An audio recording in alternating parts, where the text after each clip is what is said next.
Hello, this is Gary. And this is Simon. And this is episode 8 of EV Musings, a podcast about electric vehicles and things that are interesting to electric vehicle owners. On our podcast today, we're discussing why people made the choice to move to an electric vehicle. We've spoken to a few people and asked them their reasons for buying an EV, what they bought and why, and we'll also be talking about our own experiences in the world of getting an electric vehicle. But before we get started, I want to ask you, what are your thoughts on the Honda E? I personally love the design, but I think the range is very small. They did, however, get the 100 kilowatt charging. So even with a small battery, it should actually charge really fast. They could have probably done with the 200 miles though, in my opinion. I still think it's a shame, however, it's lost some of the concept charm that it's been changed since when it was debuted, which I preferred. I don't know if you remember that, but when it first came out, it had, I don't know, there was slight changes. It wasn't much changed from the original, but, you know, doors, some of the roundness and some of the features of it aren't quite the same. So if you go back and compare the original concept to the new one, it's close. But to me, I don't see any reason why they shouldn't have just kind of left it the way it was. Cost for the car has to be a factor for it to be relevant. So that, for me, has got to be sub 25 grand, which I don't think it's going to hit. I agree. Personally, I'm not sold on this car. It's disappointing, really, because I'm a big fan of Honda. I drove a Civic for 11 years before moving to an EV. In fact, my sister still drives the same car. It's done well over 130,000 miles without any major problems. So there's nothing wrong with them as vehicles. But the Honda E, it's a whole lot of wrong, in my opinion. I mean, first, you've talked about it a little bit. You've got the styling. I think it's one of those cars which you look back on in 20 years' time and you'll go, what were we thinking? I mean, do you remember the original Ford Sierra back in the 1980s? Everyone raved about the design and the styling. And you see one now and you look back and you go, really? It's pretty shocking. Absolutely. Now, secondly, you've got the range. As you've already said, 125 miles. Yeah, it's not enough for an EV. We've heard people talk about, 200 miles, 300 miles for range. So they've gone for 125. It's not enough. If people wanted 125 miles range, they would have bought a Leaf 30 or a Soul like I've got, or even one of the earlier i3s with the lower battery pack. Yep. The range they're going for is not what people want. And thirdly, as you've already said, the price. Yeah. It could be anything between 25,000 and 40,000. In that range, in that market segment, there's lots and lots of higher spec cars with better range. We shall see, and I hope I'm wrong, but time will tell. Yeah, I really like the design, and it's obviously meant to be a city car, but I agree. I think the range is very disappointing. Considering anything coming out now should have at least 200 miles. Now, on to our feature topic. Everyone who buys an EV has their own personal story about what got them into electric cars, and no two stories are the same. If you're out there wondering which EV to buy, or if you've recently bought one and you're unsure about whether you've made the right decision, it's fine, you have. The following few minutes might be interesting to you. It's all well and good for Simon and me to sit here and spout on about our thoughts and what we believe people look for in an EV and why they're driving around in one. So we thought we'd get a few second opinions in. Recently, we sat down with 4 people at a local Surrey EVs meetup near Guildford, and I asked them a few questions about what got them into their EVs. We'll meet our 4 willing volunteers in a short while, but I wanted to ask you, Simon, when did the concept that a car could be powered by electricity sort of first pop up on your radar? So electric cars up till probably 2 years ago had never even entered my head. I'd heard of, the Nissan Leaf and tried the 24 kilowatt version as a loan, but didn't really sell me on the idea at the time. Then my director at the time had purchased his first Tesla Model S. He was one of the first in the UK, so he'd waited at the time a similar sort of amount that people wait for Model 3s now. It was 2-3 years. So, that was clearly going to be outside of my budget, so I didn't really think that was an option either. It was a lovely car, but, not in my price range. After that, my engine and turbocharger on my then Qashqai went and had a high cost to fix. Was on finance, so didn't have a choice but to have the engine rebuilt, which was painful, shall we say, and expensive. Typical ICE car stuff. a year later, and still didn't have the confidence in the car, so I decided to look around. People on YouTube channels such as Plug-in Adventures, Fully Charged, and the EV Opinion help with that. The rest is history, as they say. Personally, I first found out about electric cars when I was looking to replace my Civic. I looked first at the Prius, and then I found out there was a plug-in version of the Civic, and that led me down a Google rabbit hole until I first discovered the Fully Charged YouTube channel. Johnny Smith was reviewing the e-Golf, and I really liked the look of that. I had a petrol Golf many, many years ago, and it was a fantastic car. Then it was uncovering the vehicles that were around at the time, the Zoe, the Leaf, Ioniq, Soul, and working out which one was for me. So we asked Lynn, Leanne, Fergus and Craig about how they came to own EVs. So I started in Renault sales. It was about 8 months after the Zoe came out, and no one had sold one in our whole dealership, so I thought I'd take it on and give it a go, use it as my demo. The person who got us first into possibly getting one was my brother Joe, who lives up in Yorkshire. He's got a Mark 1 Nissan Leaf 24 kilowatt. My first experience of an electric car was from a friend who works for BMW. He has an i3 as a company car, and I was intrigued, and he let me have a drive. As soon as I put my foot to the floor, the thing tore off down the road. I immediately thought, what's the point of having a petrol car? 2015, I was just quite interested in buying something that was going to save me a bit more money on instead of fuel, basically. So I started looking into EVs, was going to buy a Nissan Leaf, but it was just a bit more expensive than what I needed to fork out. It didn't sort of like work out, and then we just decided to have a quick nosy round, still looking obviously at Teslas and all sorts of things, but ended up seeing the Zoe. That worked out to be the more viable option at the time. So then we wanted to know why people chose the particular car they first bought. Simon, why the i3 rather than, say, a Leaf or a Zoe? Well, the i3 I liked as it suited my situation. I did actually, like I said before, I tried the Leaf, and I actually did drive a Zoe. I almost clinched the Zoe, really, but it didn't have split rear seats at the time, which with a little one on the way wasn't going to work. But I love the style of the i3, so it's not everyone's taste, really, but I like it, and I still do. I originally wanted the Soul because it fit the profile I was looking for regarding range and price, but then I went to the dealer to try and get a test drive. Nobody wanted to know, so I kicked them off the list and started looking at the Ioniq and the Zoe. While I loved the looks of the Zoe, there were a couple of things I couldn't quite get along with. AC-only charging and a fairly outdated user interface. So I went for the Ioniq. And then I couldn't get one for love or money. The waiting list was huge on them, 12 months easy. I spoke to the lease company, and then when we discussed it, they reckoned the Soul was more in my price range. So I told them of my woeful experience with Kia, which you can hear about on earlier versions of this podcast. And they said, leave it with us. 4 weeks later, the car was being delivered to my house on the back of the flatbed. So that's, my Kia Soul story. So why did some other people choose the car they chose? Tell me the story of how you ended up in the Zoe. Did you do a test drive to start with? Did you buy it outright, or what? Yeah, we initially just were looking around. I was adamant I wanted to go electric, and the wife was happy to sort of like change as long as it worked and we could save some money. And we tried our hardest to go and find the Zoe to test drive, and we just couldn't find anything. We ended up driving into Birmingham. I live in Coventry, but we ended up driving into Birmingham, who told us they had a Zoe there we could take for a test drive. And when we turned up, literally they gave us the key and said go out for a few hours, and left us to it and just said, if when you finish, come back, ask some questions, we'll try and answer them. But they didn't know a lot, so they were just sort of like, you are working out for yourself basically. So I went out. Obviously I'd been in a Tesla, I'd been in a Leaf, so we knew what their drive was going to be like. But we come back and just said, yeah, we love it, it's great, it's the right size, perfect, not too big. After seeing my brother's car, Neil had a drive around in the car park in it and really liked it.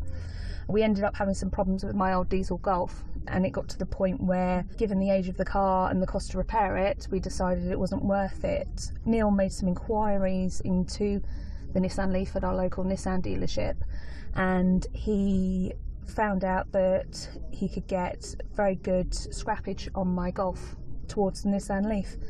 So he had a look he really wanted a 30 kilowatt one, but unfortunately they weren't doing a good deal on the scrappage.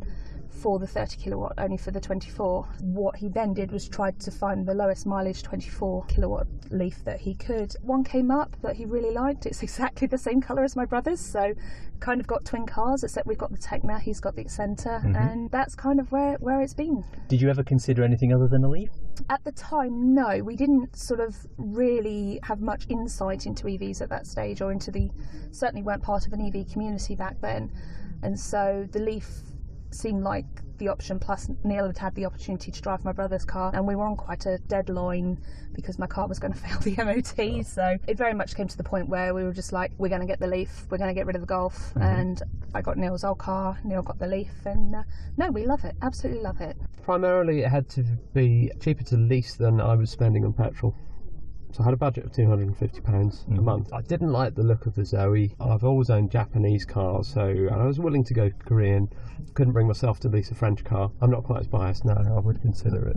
And I road tested a used Leaf and a new Soul. And I don't like the styling of the Leaf.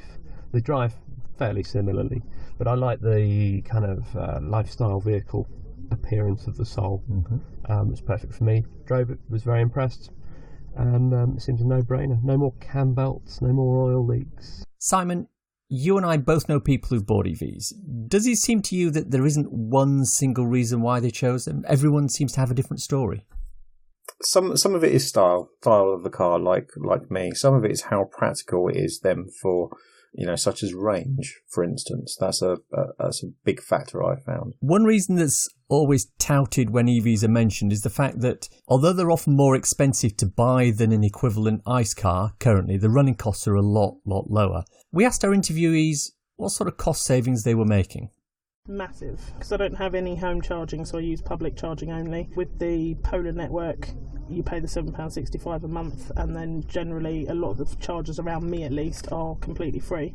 So most months my total fuel cost is £7.65, which is a huge difference to what I used to spend. In the Golf, it would have cost Neil £120 a month in diesel, and it's costing him £25 a month in electric, so huge saving there. No difference really, because all of the petrol money is going on the lease, but I'm happier giving that money to the lease company and Kia rather than an oil company. And of course nothing has failed. I haven't had lower ball joints wear out, I haven't had CV gaiters go, all of the nasty things. I know those aren't exclusive to petrol cars, but I had a cam belt fail on the Subaru, and it was a horrible experience. I don't miss the turning the key, will it start this time, what's going to go wrong, is the alternator going to pack in. New car ownership is great, I'm enjoying it. It was just down to the case of will it be worth us chopping in and going for it, will we save money on fuel, and we did the figures. It took us about an hour, we sat down, worked it all out, and it looked like it was going to save us probably £150 a month compared to the petrol car, even buying it new and weighing it all out. So we went for it, and to be honest, it worked out a lot more than that in the end.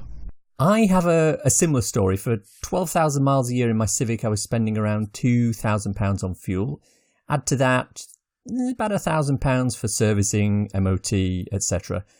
And that money was effectively what paid for the lease on my car. We've also told the story on this podcast of the couple who had a Qashqai, traded it in for an e-Golf, and the money they were saving on diesel fully covered the loan payment for their e-Golf. And their company then paid them 40p per mile business travel to cover their electricity. They were making money on their purchase. So Simon, how did the financials work out for you, especially as you don't have home charging? Well, I save approximately about £200 a month of fuel costs, which pays for about half of my loan for the car.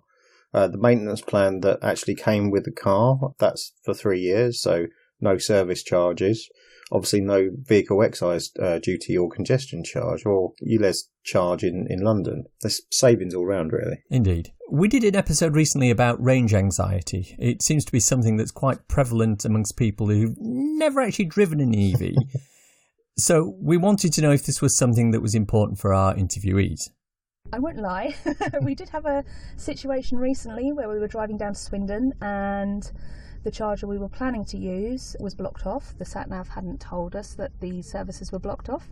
We'd passed the previous services, and so we arrived at the services beyond that on dashes, and yes, it was a little bit of a scary moment, but otherwise I'd say range anxiety can be blown out of proportion, and I seem to find that most people ask the question about range and have the range anxiety who don't actually own EVs. I think the people that own EVs know how to plan their journeys, and range anxiety isn't so much of a thing for them. My passion for Renault Zoe is just phenomenal. I've took mine halfway across Europe, well, most way across Europe, to Austria in 2017 with 22 kilowatt, without an issue, there and back. You know, and after doing that, I would never have took my petrol car over there, the worry of it overheating or breaking down. So, you know, once you've done them sort of trips, you don't blink an eyelid at going anywhere. There's a big clear number on there that tells me how far I can go. My commute is 32 miles a day, and I plug in every night, come out in the morning, look at my wife's car, which is frosted up, it's just a cube of ice, and I look at my car, the glass is hot and dry when it's sub-zero. It's fantastic. We don't need to go into this any further as we've covered it before, but it does seem to be that range anxiety is a concept that's a barrier more for people wanting to buy an EV than for people actually having bought an EV themselves. Yes, indeed. And we still hear it now, but I think people are waking up to the idea, if nothing else, that ICE cars are dead or at least dying, and an EV is the way to go. Some people will just take longer than others. Always the case. Yes. Finally, you and I have always said that one of the easiest ways to get people into an EV is to actually get them into an EV, get them out driving in one. And I asked our interviewees their thoughts on that. Now, Simon, who does the podcast with me, and I, we're both very much of the opinion that one of the best ways of actually getting people to buy an EV is to physically get them into one and get driving. Yeah. Now, obviously, you said you had a drive in the i3. That's what converted me. Absolutely. Yeah. Was that the only one you drove before you put your order down on? No, I test drove a Leaf and the Soul, and the i3 I had to go in a couple of times, and it was a very quick decision. Yeah, massively. I mean, I used to work for an electric vehicle rental company as well, and the main goal was sort of extended test drives rather than just hire a fancy Tesla for the day. It was like try a few different EVs over a couple of weeks to compare the difference, because once people get in them, they do realise how nice they are and how easy they are. Absolutely. I mean, my brother was lucky enough. The story behind my brother getting his EV was he was allowed to get an EV for the weekend through Nissan. It's not something we ever knew anything about, and you don't see it advertised anywhere. It's not there in the public eye. But once you get in one, I don't think you go back. Start with dealers. Even with dealers, they don't. A lot of the dealerships don't allow the staff, the salespeople, to take electric cars home. To then be able to walk in there and convince an owner to go over to electric. I've seen it everywhere. Even Renault dealers, Nissan dealers, BMW dealers, you walk in there, you start telling them you want to look at an electric car. They look at you as if to say, are you mad? The world hasn't started yet, right? And you want to go into electric. I've got a lovely diesel over here, and you start like, no, I want to go electric. And they're just, okay. And they sort of like, they have no idea. And I think the biggest step at the moment would be everyone needs to be understanding what it's like to live with one, and to do that, you need to get the people selling them to live with one. Yes, we've said this before, and but the best way to convert people is to let them drive them and show them how easy and cheap it is to charge. Once they do this, usually that's the turning point for these people. And again, we go back to our usual touchstone on this, which is places like the EV Experience Centre in Milton Keynes, where you can go up there totally brand agnostic. You can try all the EVs very, very cheaply. They're not going to try and sell you one. And, the number of people who change from, I don't know much about EVs, I'm going to try one. Oh, I've tried one and now I'm going to buy one. Yeah. I would imagine it's a huge number. Well, it's quite a lot, because if you ever see on Twitter as well, the EV Centre always tweet out the stories essentially from the Milton Keynes Centre, and it's always this person came in, they had a 48-hour or week test drive of wherever it may be, and they come back and said, yep, now looking to purchase their own EV. So it's a complete game changer, as you and me know. As I was carrying out these interviews, it struck me as quite interesting that even though everybody had a different story about what brought them to EVs, they all have a similar story once they bought one. It's lovely to drive, saves me money, I don't have a real problem with range anxiety. Of course, everyone would like a car with more range, but nobody seemed disappointed with the car they bought or the fact that they're now EV drivers. I'm not sure what that says about us as a tribe of people, or whether it's just that's the effect that EVs have on anybody who gets in them. It would be interesting to hear other people's stories about their EVs. Why did they choose the one they did? Do they save money? What are the downsides that we haven't talked about in this episode? If you want to have a word with us, either drop a note on our Facebook page, the link's in the notes, or tweet us. Again, check the notes for links. To finish off this section, I'd like to thank Leanne Roberts from Sussex EVs, Lynn Prangle, Craig Tong from the Renault Zoe Owners Club, and fellow Soul owner Fergus MacIver for allowing me to interview them. You were all excellent, despite the fact we were sitting in a hot, stuffy Kia Soul in the midday sun with no air conditioning, so it didn't interrupt the audio too much. Thank you so much. It's time for the occasional segment of our show called Bjorn Again, where we discuss Norwegian blogger Bjorn Nyland. Let's talk about Bjorn for a few moments, shall we? Indeed, Bjorn recently ran one of his legendary races from Oslo to some far-flung corner of Scandinavia and back again. This time he was racing Powell in his Model 3, but Bjorn was in a Porsche 911 Turbo. If you haven't watched the video, then skip ahead to the cool things section of this podcast. If you have watched it, I have a question.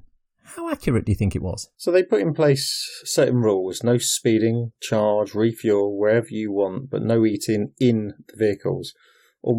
After almost 11 hours of racing, they ended up neck and neck at the finish line. Now, I've had both Porsches and EVs, and even though I love my EV, the Porsche was one of the best cars I ever had. It passed everything except the petrol stations. And if we were looking at this from a strict refueling versus recharging point of view, the 911 would win every single time. Powell took half an hour to refuel versus the 911, which took a timed 2 minutes and 30 seconds. So from that point of view, there is no competition. But what stopped this from being a whitewash was the fact that, as in real life, the stops were not just refueling/recharging stops, they were rest stops. The difference, of course, is that the rest stops in an EV are an opportunity to recharge while eating, shopping, or relaxing. For the ICE car, you have to do all these things, and then you have to spend your 2 minutes 30 refueling before you can go on. It's a serial set of activities rather than a parallel set with an EV. And this is how time was saved. It's well worth a quick look at the video, and the link is in the show notes. So let's wrap up by seeing if there's some cool EV or renewable thing you've come across that we can share with our listeners. Yeah, now here's mine, the Audi e-tron. Of course, it's not a new car. Well, it's a fairly new car, but we're aware of it existing at the moment. But there's not a huge amount of information about the vehicle, especially here in the UK. You and I both saw it at Fully Charged Live, but there aren't a huge number here in the UK. In the US, however, it's a different matter. It seems that the e-tron, despite being an $80,000 car, is currently accounting for 3.7% of all Audi sales in the US. And that's quite interesting when you consider that last month alone, Audi sales generally were down 0.3%. Now, yeah, the numbers are small. They sold 726 in the US. For comparison, the Tesla Model X, which is a similar market segment, sold 2,725 over the same period. But it's not that bad for a car that's been on the market for only 2 full months in a segment which has several competitors that have a more established EV market, such as Jaguar and Tesla. I'm a big fan of Audi, so I'm interested to see what happens when it comes over and gets released here in the UK. Yes, indeed. I'm hoping to get a test drive of that very shortly. So yeah, we'll see how that pans out. My cool thing is a new extreme sports organizer which deals directly in esports off-road cars, all electric. They're called extreme.com. We'll put the link in the section below. But it's from one of the founders of Formula E Racing to bring the same courage and excitement of this extreme off-road racing. And it should be pretty exciting, to be honest. I first read about this on Plug-in Adventures Instagram feed, weirdly enough. And yeah, it seems quite exciting. So Extreme E is a radical new racing series which will see electric SUVs competing in extreme environments around the world, which have already been damaged or affected by climate and environmental issues. The 5-race global voyage highlights the impact of climate change and human interference in some of the world's most fragile ecosystems and promotes the adoption of electric vehicles to help preserve the environment and protect the planet. I saw a picture of it from Plug-in Adventures and then started reading it and then realised it was done by the guys that done Formula E, one of the co-founders. So I'm thinking if they can do the same thing for kind of off-road racing, the same as they've done with Formula E, which is pretty exciting. And for anyone that has watched that, it's going to be quite interesting, I think, over the coming years.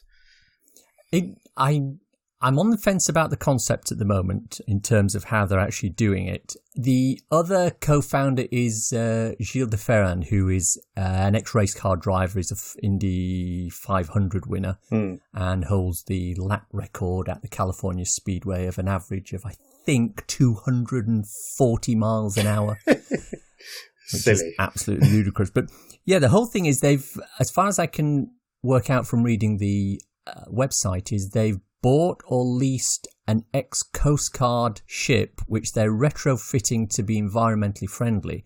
And they're going to use that as a base and travel all around the world to 5 separate environments. So they're going to go to Antarctica, they're going to go to the desert, they're going to go to a Pacific island, they're going to go to the Amazon, and I think I missed one out, but whatever it is. And each location is going to have a series of races around specific courses that have been built just for for that particular event. Yeah. And it's kind of a knockout until you get the winner in each race, and then obviously the one who gets the most over the 5 races is the winner of it. I think as a concept for raising awareness, love it. Yeah. Love it lots. I suspect the final product that comes out will differ from the model that they've got at the moment. Yeah. In some ways, I'm not entirely sure which ways they're going to be, but best of luck for that, I think. Yeah, it's certainly piqued my interest anyway, so it'll be interesting to see how it turns out. And that's our show for today. Hope you enjoyed listening to it. If you want to contact us, Simon is at The EV Side on Twitter and YouTube. And I'm The Real Gary C on Twitter. The podcast itself also has a Twitter feed at MusingsEV, and we regularly tweet out interesting articles in the EV space. Please check out Simon's YouTube page. The link's in the notes if you want to see him grinning like an idiot in the back of a Model 3 recently. If you're wanting a quick reference ebook to read on your Kindle, I wrote a little something called So You've Got an Electric. It's available on Amazon worldwide for the measly sum of 99p or equivalent, and it's a nice little introduction to living with an electric car. Links for everything we've talked about in the podcast today are in the description. If you enjoyed this podcast, please subscribe. We're available on iTunes, Spotify, Stitcher, or wherever you get your podcasts. If you're into watching podcasts on YouTube, these episodes all get downloaded there approximately 24 hours after they're released to iTunes. So check those out too. The link's also below. Please leave a review as it makes us feel loved and helps us know we're not just shouting into the void here. Thanks for listening. Bye-bye now.